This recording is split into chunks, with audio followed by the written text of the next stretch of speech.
There is a silence in Mongolia that has a texture. It is not the absence of sound. It is the presence of space. Stand anywhere on the steppe, and the horizon does not end so much as it dissolves. Grass folding into sky, with no fence, no wire, no wall to interrupt the eye. A land the size of Western Europe holds fewer people than a single mid-sized city, and yet it is not empty in the way a room is empty when no one is home.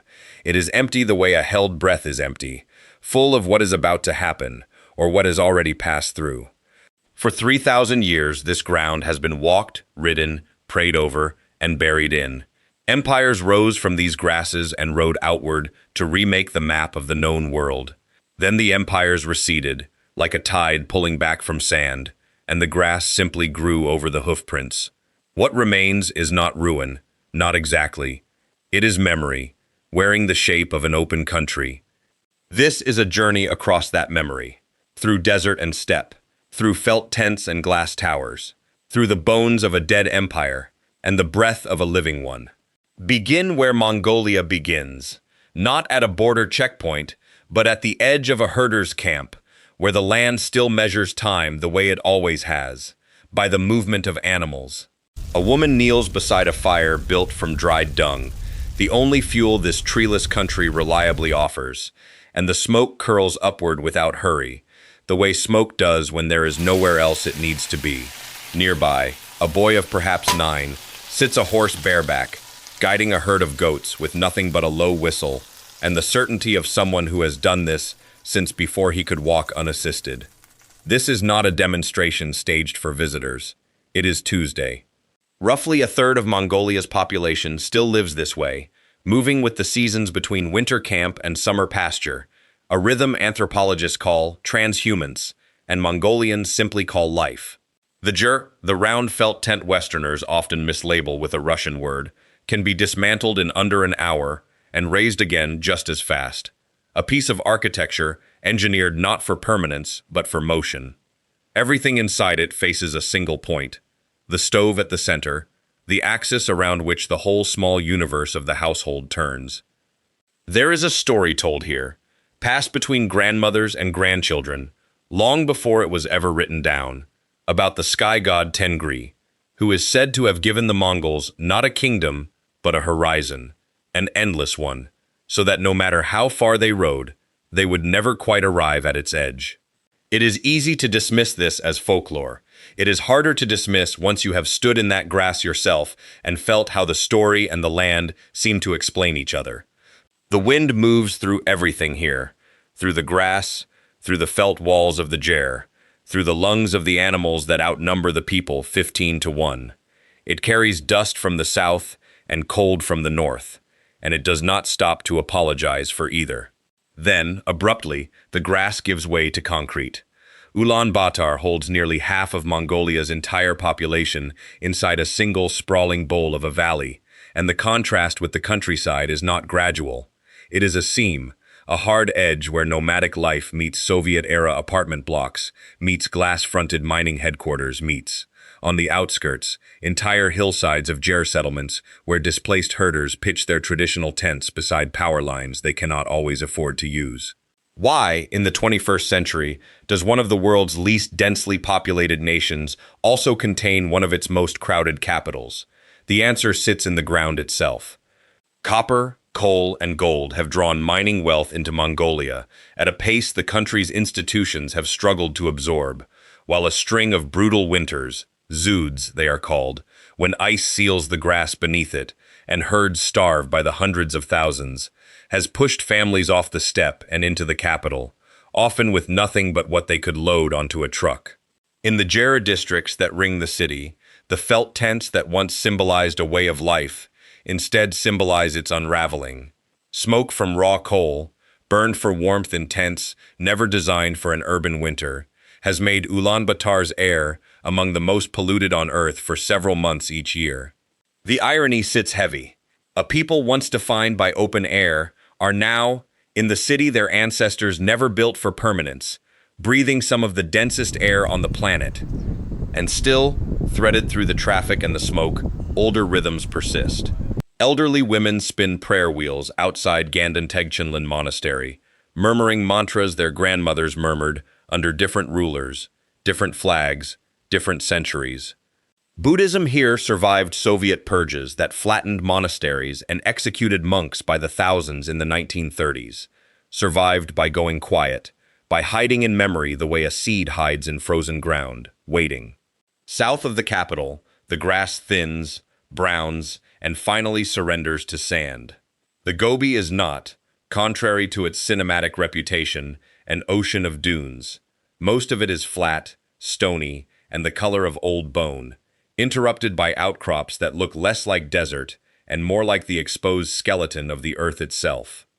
It is here, at Bayanzag, a name that translates roughly to rich in Saxol, the desert's stubborn, gnarled shrub, that paleontologists in the 1920s pulled the first confirmed dinosaur eggs ever found from the ground, tumbling out of orange cliffs that locals still call the Flaming Cliffs at sunset, when the light sets the sandstone on fire. Nomads still cross this desert, though fewer each year, guiding camels bred specifically for this terrain, their bodies engineered by evolution and generations of careful breeding to survive on fat stored in a hump and water drawn from wells sunk sometimes 100 feet into the earth. Touch the sand at midday in summer, and it will burn your palm. Return after dark, and the same ground will feel like it was carved from ice. The Gobi does not compromise. It asks that you adapt to it, or leave. There is a hush in the Gobi that differs even from the hush of the northern steppe. Thinner, drier, older somehow. Local legend speaks of the deathworm, the Olgoi Korkoi, said to lurk beneath the sand and strike anything that disturbs its rest. Few Mongolians claim to believe this literally. Fewer still will walk carelessly across unfamiliar dunes after dark. Between belief and habit, the desert keeps its own kind of order. Each year, the Gobi creeps outward, by some estimates, thousands of square kilometers annually, as overgrazing, mining, and a warming climate strip away the fragile grass that once held its edges in place. The desert does not announce this expansion. It simply, patiently, keeps arriving where it was not before. Far to the north, near the Russian border, the land changes its mind entirely.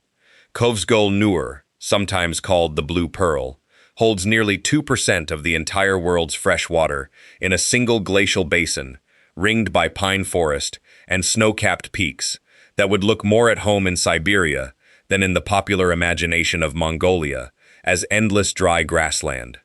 The water here runs so clear that stones 20 feet down remain sharp-edged and legible, and locals still consider the lake sacred enough that some traditions discourage bathing in it directly, out of respect for what it holds.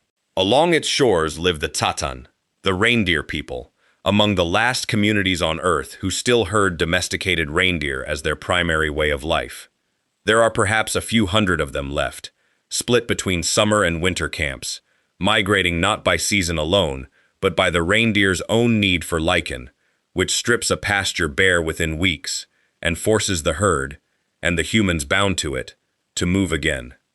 Children here learn to ride reindeer before they learn to read, and the animals are treated less as livestock than as extended family, milked gently, spoken to by name, mourned when they die. It is tempting to romanticize this life from a comfortable distance. It is worth remembering, standing at the edge of that impossibly clear water, that romance and hardship are not opposites here. They share the same tent. No accounting of this land can avoid the name that once made it the center of the known world. In 1206, on a stretch of steppe not far from where the Kurlan River bends, a council of clan leaders granted a man born Temujin a new name, Genghis Khan, ruler of all who live in felt tents. What followed was the fastest territorial expansion in recorded human history, an empire that within a single lifetime stretched from the Pacific coast to the edges of Europe, built not on the strength of walls, but on the speed of horses, and the discipline of an army that could travel further, faster, and with less than any force the settled world had yet encountered.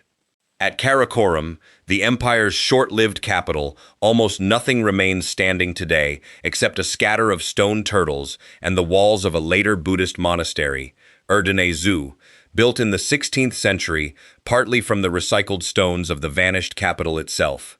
History, here, quite literally rebuilt itself out of its own rubble. Mongolians today speak of Genghis Khan with a complexity that rarely survives translation into Western textbooks, which tend to flatten him into either conqueror or curiosity. Here, he is closer to a founding father, his face on the currency, his name on the airport, his statue rising 60 feet tall on horseback outside the capital, silver and gleaming, facing east toward the land where his rise began.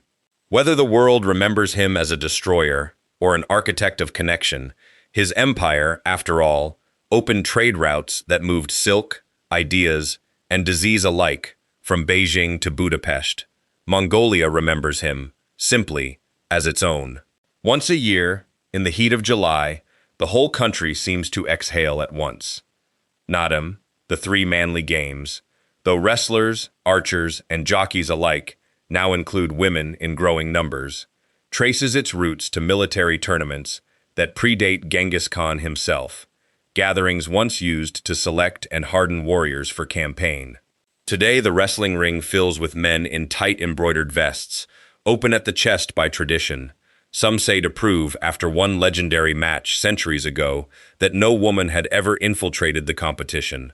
Archers, many of them women in the modern competitions, draw bows built from horn, sinew, and wood in a process that can take a full year to complete before a single arrow is loosed. Once a year, in the heat of July, the whole country seems to exhale at once. Naadam, the three manly games, though wrestlers, archers, and jockeys alike now include women in growing numbers, traces its roots to military tournaments that predate Genghis Khan himself, gatherings once used to select and harden warriors for campaign. Today, the wrestling ring fills with men in tight embroidered vests, open at the chest by tradition. Some say to prove, after one legendary match centuries ago, that no woman had ever infiltrated the competition. Archers, many of them women in the modern competitions, draw bows built from horn, sinew, and wood in a process that can take a full year to complete before a single arrow is loosed. Perhaps most striking is the horse racing, run not by adult jockeys, but by children as young as 5, riding bareback across distances that can stretch 15 miles or more of open steppe, the same distances their ancestors once covered, scouting for an empire. The winning horse, not the winning rider, receives the greater share of ceremonial honor. A small detail that says a great deal about where this culture has always placed its reverence. Can a festival be a form of memory? Watching Naadam unfold across the dust of a summer afternoon, it is hard to conclude otherwise. Every drawn bow and every galloping child is a sentence in a story the country keeps telling itself, generation after generation, to make sure it is not forgotten. And yet, for all its festivals and its monuments, modern Mongolia is a country quietly, steadily losing its own center of gravity. Climate change has made the Dzud winters more frequent and more severe, and each bad winter pushes another wave of herding families toward Ulaanbaatar, shrinking the population that still lives by the old rhythms, even as the capital strains under weight it was never built to carry. Young Mongolians increasingly leave not just the steppe, but the country altogether, drawn abroad by education and opportunity that the domestic economy, heavily dependent on the volatile fortunes of coal and copper exports to its enormous southern neighbor, cannot always match. There is a particular kind of loneliness in watching a landscape empty out, even as its capital fills to bursting.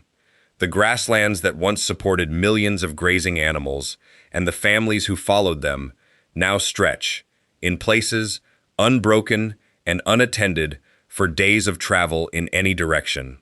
Abandoned jerseys, their felt walls long since rotted or stolen, sometimes stand as skeletal wooden frames against the horizon, reminders less of tragedy than of transition, of a way of life quietly renegotiating its own terms with a changing century. But it would be wrong to end there, on absence alone, because the herders who remain are not simply relics holding out against inevitability. Many have adopted solar panels to power radios and phones inside their gears, tracking livestock prices on smartphones, even as they read the sky the old way for signs of weather.